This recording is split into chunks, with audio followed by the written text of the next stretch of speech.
Hello friends, I am Balwant Singh, Assistant Professor in the Department of Electronics and Communication Engineering in IMS Engineering College, Ghaziabad, which is affiliated with Dr. APJ Abdul Kalam Technical University, Lucknow, that is AKTU, Lucknow. In the last lecture, हम discrete time signal को impulse function के form में convert कर चुके थे and we had also studies about the LTI system and some properties of the system. In this lecture, we will discuss about the convolution sum. Okay. After the converting the signal into the form of impulses, we will discuss here we will discuss about the convolution sum.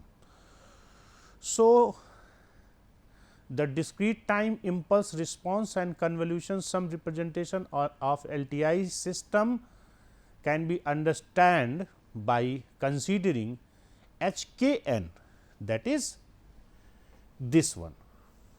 HKN denote the response of linear system to shifted unit impulse delta n minus k. With the input signal x n to a linear system, always remember the system is linear and the output is y and can be expressed by this manner. Okay? जैसा कि हमने last lectures में देखा था.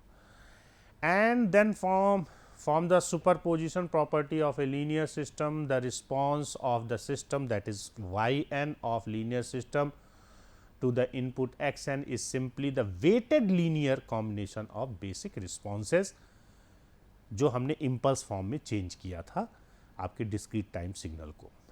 And if we know the response of linear system to the set of shifted unit impulse, we can conduct the response to an arbitrary input, and of course, here to understand this concept, here we consider a signal x n is applied to the input of linear system whose response are h 1 n, h naught n, h minus 1 to the signals impulse signal, that is delta n plus 1, delta n minus 1 respectively. To this is the graphical representation of the signals whatever we had discussed. This is the x n. Very carefully observe this signal. At minus 1 you have a some value, at 0th instant you have a sub value, and you at first instant you have a sub value. This is the h 1 n. Very इसको भी अगर हम देखो तो -1 instant पे इसकी value है, 0th instant पे 0 है, फर्स्ट इंस्टेंट पे है some negative value and second instant पे some negative value. Again you can observe x in this way, x m minus 1 n and h x n, h not n. ये आपको बहुत ध्यान से इसको समझना है. अब देखो, अगर आप x1 डेल्टा n माइनस 1 लेते हो, देखो अब समझना, हमको फिर से प्रीवियस देखते हैं. x माइनस 1, x माइनस 1 क्या है? देखो x minus 1 delta n plus 1, यानी अगर इस xn को हम इस वाले सिग्नल को समझना, हम डेल्टा n प्लस 1 से मल्टीप्लाई कर दें तो क्या बचेगा? बाकी हर चीज़ तो जीरो हो जाएगा, सिर्फ जो -1 इंस्टेंट पे है वो वैल्यू बचेगी. That's shown in this figure, in the first figure. Similarly x minus 1 को अगर हम इससे मल्टीप्लाई करें, x माइनस 1 को यानी इस इंस्टेंट पे जो वैल्यू है उसको इससे हम मल्टीप्लाई करें तो क्या होगा? देखो, इसका कुछ मैग्नीट्यूड नेगेटिव मैग्नीट्यूड है, इसका पॉजिटिव मैग्नीट्यूड है. पॉजिटिव और नेगेटिव का मल्टीप्लिकेशन देखो क्या आएगा? नेगेटिव आएगा. तो यहाँ पे नेक्स्ट स्लाइड में आप देखो, this is the negative. Okay, again in the previous slide ये वाला सिग्नल इससे मल्टीप्लाई हुआ, again this is negative and this is positive, जो रिजल्ट आएगा आपका निगेटिव आएगा, देखो निगेटिव, ठीक। एंड आप फिर देखो ये निगेटिव है, ये निगेटिव है, निगेटिव निगेटिव का मल्टीप्लिकेशन, पॉजिटिव मैग्नीट्यूड आएगा। यहाँ पे मैग्नीट्यूड दिया नहीं हुआ है, यू कैन एज्यूम समथिंग, यहाँ पे कंसेप्ट है कि पॉजिटिव निगेटिव कैसे आएगा। देखो निगेटिव निगेटिव का multiplication positive, in the last आप देखो इसका मैग्नीट इससे और इससे मल्टीप्लाई करोगे तो ये निगेटिव ये पॉजिटिव है, तो दिस वन ये सही।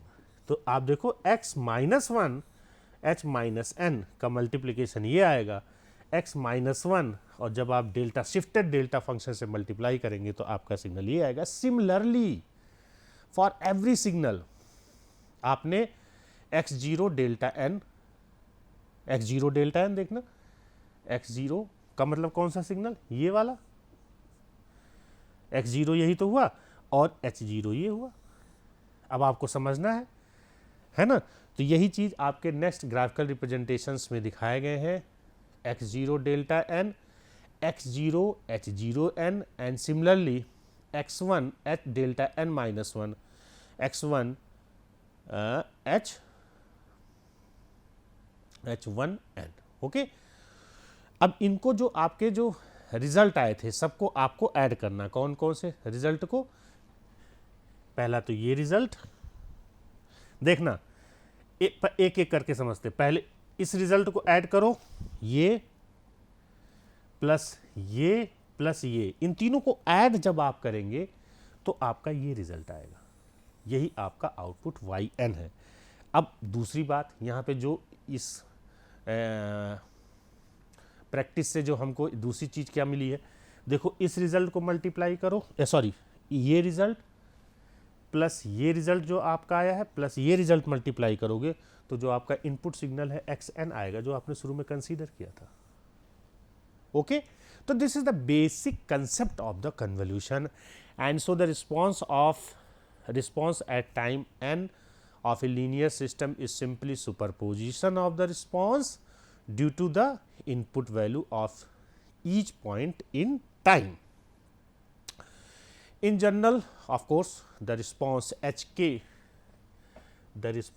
hkn needed not to related to each other for different value of k. However, if the linear system is also time invariant, because this is the LTI system, so ये आपका linear भी होगा और time invariant भी होगा, so these response to the time shift unit impulse are all time shifted version of each other.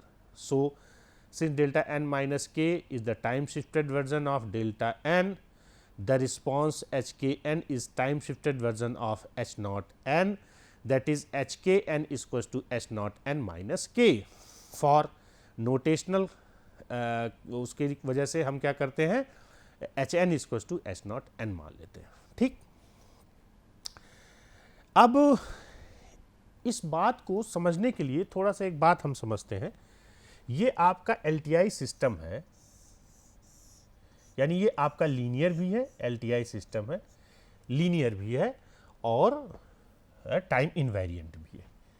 देखो आपका जो hn होता है, जब आप किसी भी सिस्टम में डेल्टा n इनपुट देते हैं तो जो आपका रिस्पॉन्स आता है वो आपका hn होता है, that is a impulse response, that's why it is known as impulse response,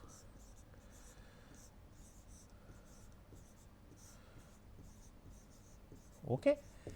that's why this is the impulse response, means किसी भी LTI सिस्टम में if you are providing input delta n impulse function, तो जो आपका output होता है उसी को हम इम्पल्स रिस्पॉन्स कहते हैं, डेल्टा n कहते हैं, ठीक। अब यहाँ समझना, अगर हम यहाँ पे चूंकि LTI system linear time invariant है, डेल्टा n माइनस के अगर इनपुट देंगे तो जो आपका आउटपुट आएगा वो भी तो h n माइनस के ही आएगा। कोई कंफ्यूजन इसमें? कोई कंफ्यूजन नहीं है। शिफ्ट इनवेरिएंट सिस्टम है, टाइम इनवेरिएंट सिस्टम है, ठीक है। ये कंसेप्ट है, लीनियरिटी तो हमको समझ में आ गई थी, एंड शिफ्ट इनवेरिएंट है चूंकि, तो ये कंसेप्ट आपका फॉलो होगा। तो डेल्टा एन माइनस के अगर इनपुट हो गया तो आपका आउटपुट एच एन माइनस के आएगा। ओके, तो इम्पल्स के फॉर्म में आपने डिस्क्रीट सिग्नल्स को लास्ट लेक्चर में चेंज किया था और इस तरह से हमने देखा कि हम इसको इम्पल्स रिस्पॉन्स के फॉर्म में भी रिप्रेजेंट कर सकते हैं। If h n is the output of LTI system when delta n is the input, then LTI system will respond as y n is equals to summation k is equals to minus infinite to plus infinite x k into h minus k, and this is the convolution sum. This is the basic mathematical representation of convolution sum of two signal, where the first signal is x n and the second signal is h n. चूंकि यहाँ पे LTI system की बात करी जा रही है इसलिए एक्स के इंटू एच एन माइनस के। तो if you have a discrete time LTI system, of course this is the discrete time, and if the input is xn and output is yn, और आगे इस जनरली हम system को impulse response के form में use करते हैं, तो y n will be equals to x n convolution with h n. ये आपका रिप्रेजेंटेशन होता है कन्वोल्यूशन का, एंड और you can represent h n convolution with x n. So this result referred as a convolution sum, or it is also known as superposition sum, and the operation on the right hand side of equation is known as convolution of sequences x n and h n, and the symbolic representation is shown here. Note that equation express the response of LTI system to an arbitrary input in terms of system response to the unit impulse, and of course we can see by this expression that LTI system is completely characterized by its response to a single signal, and it is known as unit impulse function. To better understand the concept of convolution sum, let's have a signal h n which is defined as 0, 1 and 2, magnitude is 2, and another signal x n is defined at 0, the magnitude is 0.5, and the first instant the magnitude is 2. जो हमने अभी formula बनाया था convolution सब का implement करते हैं इस पे, y n equals to summation k equals to minus infinite to plus infinite x k h n minus k. अब यहाँ पे देखो, for this case since only x zero and x one are non zero, देखो आप zeroth instant पे magnitude है इस पे, बाकी कहीं तो है नहीं, तो चाहे आपका एक्स एन है, अगर हम इसको एक्स के कर दें तो ये क्या हो जाएगा, आपका एक्स के हो जाएगा, कोई फर्क नहीं, एक्सिस बदल देंगे वेरिएबल, तो जहाँ एन था वहाँ के होगा, सिग्नल का मैग्नीट्यूड और प्लेस पे कोई फर्क पड़ेगा नहीं, तो आपका एक्स, तो सिर्फ x zero and x one is non zero, so y n अब इसमें रख दो, यानी के की वैल्यू क्या होगी, के की वैल्यू जीरो और वन, जीरो से लेके वन तक, एक बार जीरो रखो तो ये हो जाएगा एक्स जीरो एच, के की वैल्यू जीरो रख दिया, प्लस दूसरी बार वन रखोगे तो ये वन हो जाएगा, ये भी वन हो जाएगा, तो ये हो जाएगा x zero h n x one h n minus one, x zero की वैल्यू 0.5 है, देख सकते हो आप, एंड एक्स वन की वैल्यू 2 है, आपने वो वैल्यू रख दिया, एंड अब यहाँ पे देखना है हमको, आपके पास दो टर्म आ गए, पहला 0.5 एच एन, दूसरा 2 h n minus one, 0.5 h n यानी जो भी एच एन सिग्नल है उसका स्केलिंग कर दो, मैग्नीट्यूड स्केलिंग कर दो 0.5।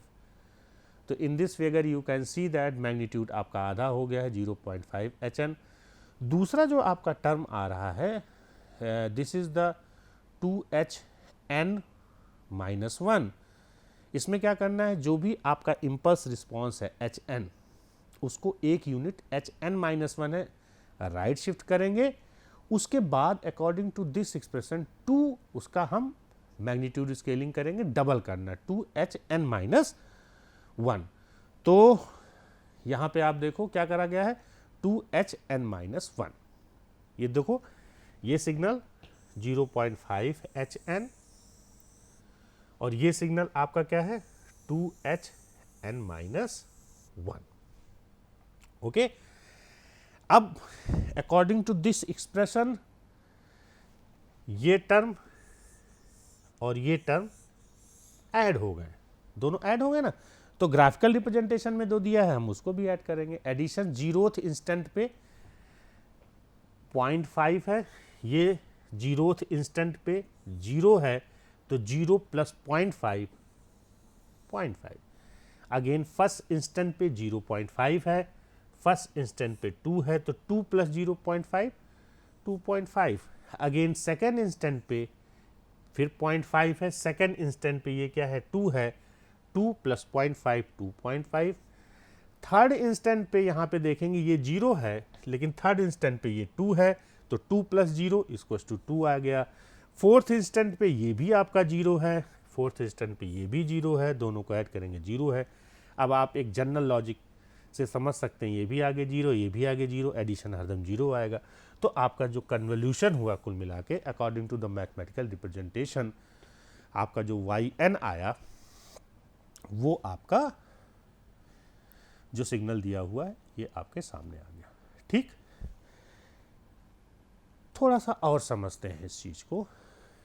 Let's reconsider the above example, same example हम रिकंसीडर करते हैं। ग्राफिकल मेथड से यहाँ पे थोड़ा बात करेंगे। We know that YN equals to K equals to minus infinite summation K equals to minus infinite से plus infinite XK into H minus K। ठीक, अब तो हम क्या करते हैं, XN दिया है तो हम XK ड्रॉ कर सकते हैं, हम एक्सेस बदल देंगे। दूसरा हम HN माइनस के भी ड्रॉ कर सकते हैं, HN माइनस के देखो ड्रॉ हो गया, जहाँ पे for n is less than 0 ये हम ड्रॉ कर सकते हैं। शिफ्टिंग प्रॉपर्टी अप्लाई करा के HN माइनस के भी ड्रॉ कर सकते हैं। HN माइनस के में थोड़ा सा हमको सोचना पड़ेगा कि n की वैल्यू पॉजिटिव है कि निगेटिव है। यहाँ पे जो दिखाया गया है n इज लेस देन 0 के लिए दिखाया गया, n इज ग्रेटर देन 0 के लिए भी देख सकते हैं। थोड़ा सा इसको एलोबरेट करने के लिए सबसे पहले आउटपुट जो हमको कन्वोल्यूशन सम आएगा, आउटपुट जो भी आउटपुट YN आपका आएगा, एक तो जीरोथ इंस्टेंट पे वैल्यू आएगी, फर्स्ट पे आएगा, सेकंड पे आएगा, थर्ड पे आएगा एंड सो ऑन। इसी तरह से -1 पे आएगा, -2 पे आएगा एंड सो ऑन। यही तो आएगा ना, यानी Y0 पे। तो हम एक काम करते हैं, इसी में Y0 n की वैल्यू 0 रखते हैं, जीरोथ इंस्टेंट पे क्या आएगा। तो आपका यहाँ 0 रखोगे तो क्या हो जाएगा, ये वैल्यू 0 हो जाएगी, तो XK इंटू H 0 माइनस के यानी H माइनस के। ठीक, तो क्या होगा, जो HK है, जो भी आपका HK है वो फोल्डिंग हो जाएगा, है ना। आपका HK अगर मैं बताऊं,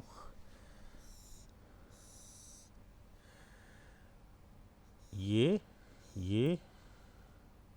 0 1 2 एंड सो ऑन, ये आपका HK है। तो H माइनस के क्या होगा, फोल्डिंग ऑपरेशन। ठीक है, अब देखो XK और HK मल्टीप्लाई करना है हमको, XK और HK मल्टीप्लाई करना है, H माइनस के सॉरी। तो जीरोथ इंस्टेंट पे देखते हैं ये क्या है, जीरोथ इंस्टेंट पे ये आपका मैग्नीट्यूड 2 है, ठीक, प्लस नहीं 0.5 है ना, ये 0.5 है HK का let me show you, this is shown h k, यानी मैग्नीट्यूड आपका 1 दिया है at this point, this is ये h1 है। तो 0th इंस्टेंट पे ये 1, 0th इंस्टेंट पे ये 5, तो मल्टीप्लाई हम करेंगे तो क्या आ जाएगा, 0th इंस्टेंट पे 0.5, तो 0.5, चूँकि ये समेसन है तो प्लस। अब देखते हैं फर्स्ट इंस्टेंट पे ये 0, फर्स्ट इंस्टेंट पे ये भी 0, सेकंड पे ये 0, सेकंड, तो आगे इधर की बात ख़त्म हो गई। फर्स्ट इंस्टेंट पे हालांकि ये 2 है लेकिन ये 0 है, तो क्या हो जाएगा, तब भी 0 होगा, 0 multiplied by 2।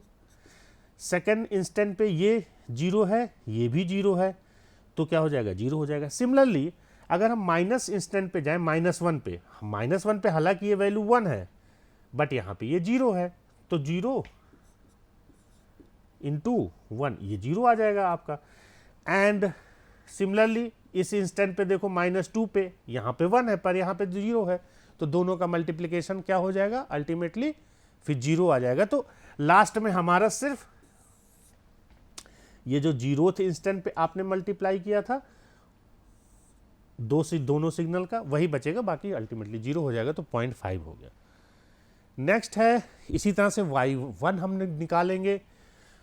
Bye this concept you can understand what will y1 is equals to summation k is equals to minus infinite to plus infinite x k h1 minus k, तो h1 minus k यहाँ पे दिया हुआ है और x k last में आपने देखा है 0 और 1 पे 0.5 और 2 है। चलो हम मैं यहाँ पे ड्रॉ कर लेते हैं।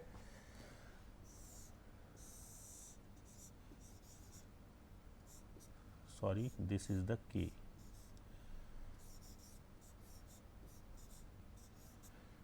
At the 0th instant this is 0.5, at the first instant this is 2, okay. तो अब देखो ये this is the 0, this is the first instant and ये आगे इसके। अब इसका मल्टीप्लाई करें अगर हम एक्स के का, तो 0th इंस्टेंट पे ये 1 है और 0th इंस्टेंट पे ये 0.5 है, तो क्या हो जाएगा, ये 1 मल्टीप्लाइड 0.5।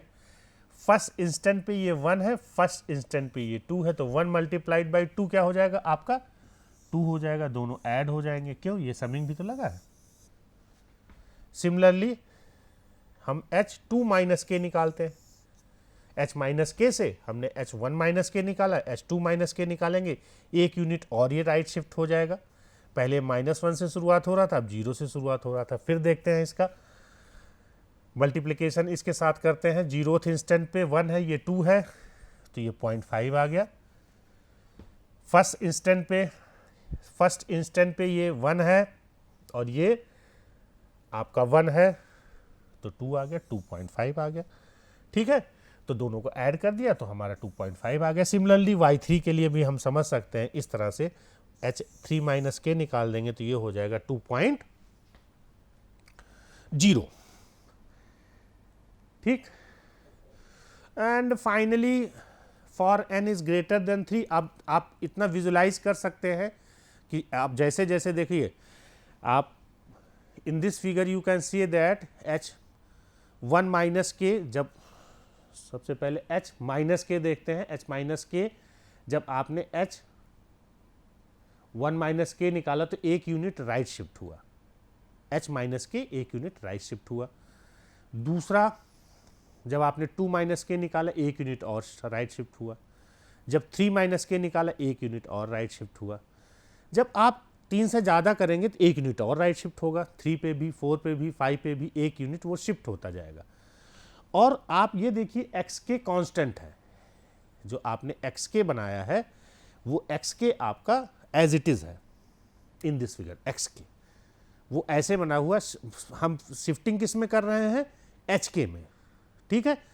तो आप होगा क्या कि जब 3 यूनिट से ज़्यादा हम शिफ्ट करेंगे तो आउट ऑफ रेंज चला जाएगा and the multiplication of both signal result आपका 0 हो गया, क्योंकि वहाँ पे उसका मैग्नीट्यूड 0, यहाँ पे इसका मैग्नीट्यूड 0। जब वहाँ पे कुछ सम वैल्यू है तो यहाँ पे, तो यू कैन अंडरस्टैंड बेटर कि for n is greater than 3 the product x के इंटू एच एन माइनस के इज 0 फॉर ऑल के and from which we conclude that y n is equals to 0 for n is greater than 0.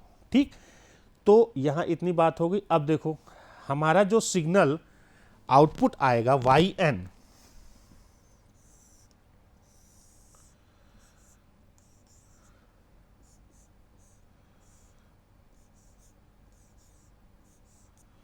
ये zeroth instant, ये first, ये second, ये third, ये -1.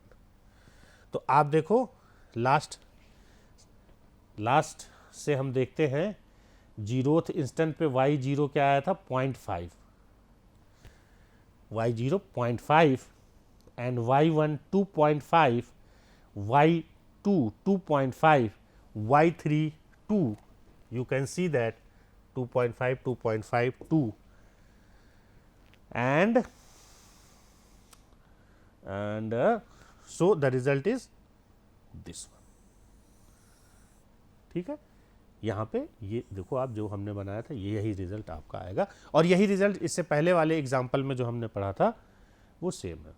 For the sake of practice you can also calculate convolution sum of this example, that is x n is equals to a की power n h n u n.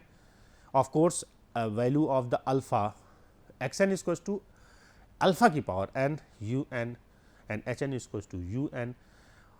The value of alpha varies from 0 to 1. जैसा हमने last वाले example में किया था same, हम h minus के निकाल लेते हैं.